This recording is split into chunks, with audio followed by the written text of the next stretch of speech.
রাতের অন্ধকারে স্কুলের মিড ডে মিলের চাল পাচারের চেষ্টা, হাতে নাতে ধরা পড়ল ভ্যান সহ চাল।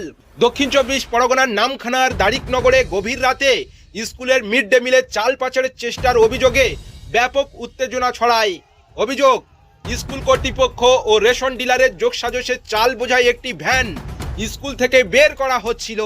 গ্রামবাসীদের দাবি, চাল তোলার সময় এলাকার রাস্তার আলো নিভিয়ে রাখা হয় এবং ভ্যান বের হতেই আবার আলো জ্বালানো হয়।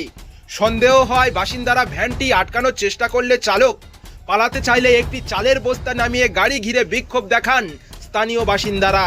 পরে রেশন ডিলার তপন কুমার গিরি দাবি করেন স্কুলের ধার নেওয়া চাল ফেরত নেওয়া হচ্ছিল, তবে সেই ব্যাখ্যা মানতে নারাজ গ্রামবাসীরা। খবর পেয়ে পুলিশ ঘটনাস্থলে পৌঁছে দুজনকে আটক করে। ঘটনা তদন্ত শুরু করেছে নামখানা থানার পুলিশ। আমরা যখন দেখলাম এখানে যখন চালটা বেরোচ্ছে তখন কিন্তু ওই লাইটটা অফ, আবার ভ্যানটা বেরিয়ে গেল। ভ্যানটা বেরিয়ে যাওয়ার পরে আবার লাইটটা জ্বলেছে। তখন আমরা ভ্যানটাকে আটকানোর চেষ্টা করছি, ও কোনো রকম থাকছে না, চলে গেছিলো।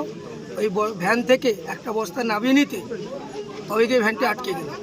তারপরে ডিলার এলো তপন কুমার গিরি, উনি এলেন।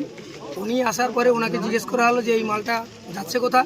উনি বলছেন যে স্কুল নাকি ওনার কাছ থেকে ধার নিয়েছিল, তাই স্কুল আবার ধার শোধ করলো আজকে, ওই জন্য চালটা নিয়ে যাচ্ছে। এটা রাতের অন্ধকারে? তাই রাতের অন্ধকারে আপনারা চেপে যান।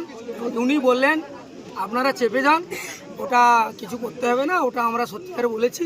আমি বলছি যে ওটা ধার নিয়েছিল, আমাকে ধার দিচ্ছে। এভাবে কি হয়? হয় না, আমরা যার জন্য ধরেছি তখনই বললাম আমরা যে তাহলে থানায় খবর দাও। অরুণ কুমার জেনা, উনি বিরোধী সদস্য উনি ছিলেন।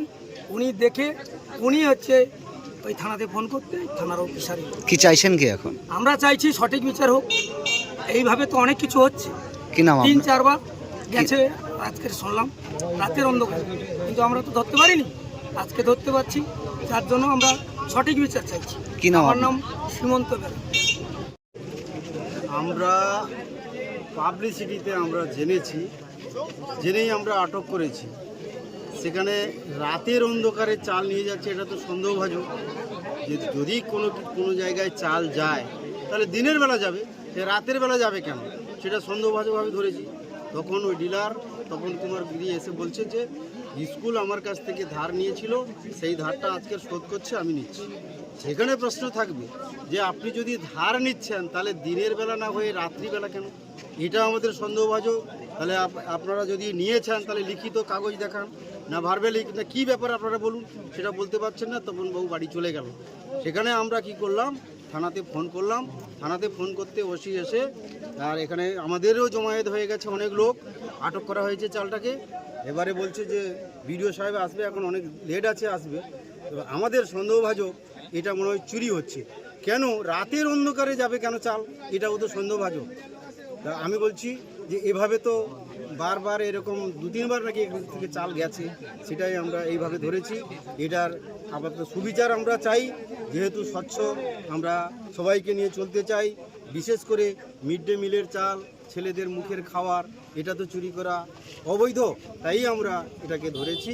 এর সুষ্ঠু বিচার আমরা চাইছি। কি নাম আপনার? আমার নাম কার্তিক সামল, ভারতীয় জনতা পার্টির জেলা সদস্য।